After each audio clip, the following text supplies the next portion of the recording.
लौटी। उन्होंने कहा, हरिनाथ बाबा पहाड़ पर जड़ी बूटियां लेने गए हैं, बाद में फिर बुलाएंगे। फिर उन्होंने वही काली ऊनी जैकेट निकाली और बोली, ये मनहूस जैकेट अब एक पल भी घर में नहीं रहेगी, अभी इसे आग लगा देती हूँ। लेकिन दादाजी ने तुरंत रोक दिया। उन्होंने कहा, अरे इसे क्यों जला, अभी तो पहनने लायक है। दादी ने उनसे बहस नहीं की। उन्होंने रसोई में जाकर कई तरह के पकवान बनाए और बोली, आज सब अशुभ खत्म हो गया। जब खाना परोसा गया तो दादाजी ने एक मांस का टुकड़ा उठाया, सूंघा और अचानक पूछा, इसमें सरसों का तेल क्यों नहीं डाला। दादी बोली, अरे उस बाबा का दिया हुआ तेल इतना बदबूदार था कि अब उसका नाम सुनकर भी घिन आती है। दादाजी ने तुरंत थाली दूर सरका दी। वे गुस्से में बोले, बिना उस तेल के मैं खाना नहीं खाऊंगा। दादी हैरान रह गई। उन्होंने कहा, अजी आपने तो जिंदगी में कभी सरसों का तेल पसंद नहीं किया, आज अचानक क्या हो गया। इतना सुनते ही दादाजी का चेहरा डरावना हो गया। वे झटके से खड़े हुए और गुस्से से दादी को घूरने लगे। मैंने दादी की आंखों में पहली बार इतना डर देखा। तब हमें एहसास हुआ हमारे सामने खड़े इंसान में सिर्फ दादाजी नहीं थे, रामलाल काका की आत्मा अब भी उनके शरीर से चिपकी हुई थी। अचानक दादाजी ने दादी का गला पकड़ लिया और दांत पीसते हुए बोले, बुढ़िया तूने सोचा था मुझसे बच जाएगी, इस बूढ़े की जान तो गई ही, अब इस लड़के की जिंदगी भी मेरी होगी। दादी सांस नहीं ले पा रही थी। उन्होंने बड़ी मुश्किल से मेरी तरफ देखते हुए कहा, बेटा जल्दी वो तेल ले आ। मैं भागकर तेल की बची हुई शीशी उठा लाया और पूरी की पूरी दादाजी के ऊपर उड़ेल दी। तेल पड़ते ही उनके शरीर से काले धुएं जैसी भाप उठने लगी। दादी ने मेरा हाथ पकड़ा और हम दोनों बाहर की तरफ भागे। जैसे ही हम आंगन में पहुंचे, सामने हरिनाथ बाबा खड़े थे। रामलाल अभी पूरी तरह खत्म नहीं हुआ। यह सुनते ही बाबा का चेहरा गंभीर हो गया। उन्होंने तुरंत हमें अपने पीछे कर लिया और जेब से 2 ताबीज निकाले। उन्होंने उन्हें दरवाजे पर चिपका दिया। उसी पल दादाजी दरवाजे तक आए, लेकिन जैसे ही उनकी नजर उन ताबीजों पर पड़ी, वे आगे नहीं बढ़ सके, बस वहीं खड़े हमें घूरते रहे। दादी रोते हुए बोली, बाबा अब क्या होगा। हरिनाथ बाबा ने गहरी सांस लेकर कहा, मैंने रामलाल पर तरस खाकर उसे शांति से जाने का एक मौका देना चाहा था,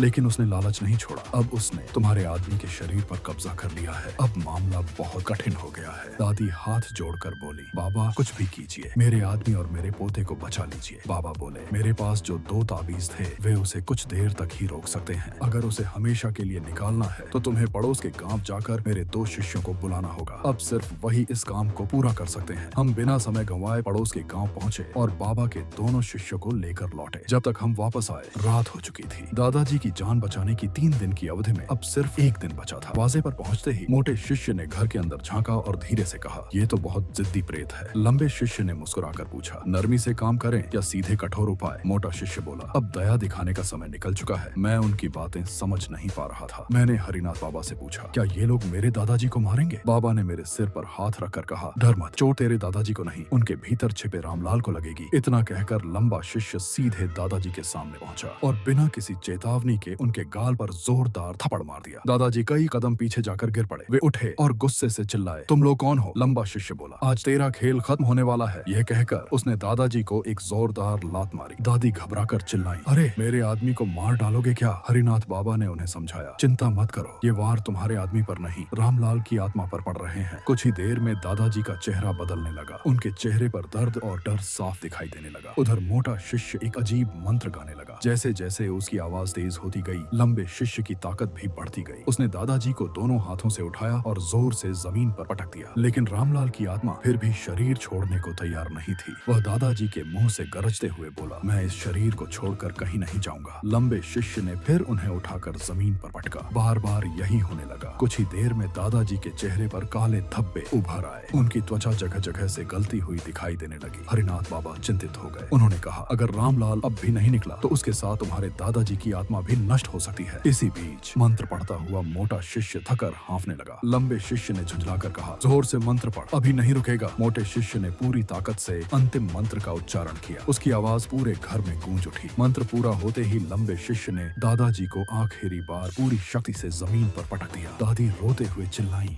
अरे मेरे आदमी। हरिनाथ बाबा तुरंत आगे बढ़े। उन्होंने दादाजी की नब्ज देखी। कुछ ही पल बाद दादाजी की नाक से काले धुएं का एक गुब्बार बाहर निकला। जैसे ही वह धुआं हवा में गायब हुआ, दादाजी के शरीर पर बने सारे काले धब्बे और घाव भी गायब हो गए। दादाजी पूरे 1 दिन और 1 रात तक गहरी नींद में सोते रहे। जब वे जागे तो पूरी तरह पहले जैसे हो चुके थे। कुछ दिनों बाद गांव में खबर फैली कि रामलाल काका की मौत हो गई। मरते समय उन्होंने वही लाल कपड़े पहन रखे थे जो उन्होंने काली जैकेट उतारने के बाद पहने थे। गांव के बुजुर्ग कहते थे, जिसने लालच में किसी और की उम्र छीनने की कोशिश की, उसका यही अंजाम होना था। गांव की परंपरा के अनुसार जब किसी बुजुर्ग का निधन होता था तो उसका बेटा हर घर जाकर लोगों से अपने पिता के लिए 2 अच्छे शब्द और आशीर्वाद मांगता था। रामलाल काका का बेटा मोहन भी सिर झुकाए एक एक घर जा रहा था, लेकिन किसी के मुंह से रामलाल के लिए एक भी अच्छी बात नहीं निकली। आखिर में वह हमारे घर आया। वह दरवाजे पर चुपचाप खड़ा रहा। उसकी आंखों में शर्म और दुख दोनों थे। दादाजी अंदर गए, एक कागज और कलम लेकर लौटे। उन्होंने उस कागज पर सिर्फ एक पंक्ति लिखी, अच्छे कर्म करो, मृत्यु से मत डरो, दूसरों की जिंदगी कभी मत छीनो। उन्होंने वह कागज मोहन के हाथ में दे दिया। मोहन ने उसे दोनों हाथों से लिया और वहीं जमीन पर घुटनों के बल बैठकर फूट फूट कर रोने लगा।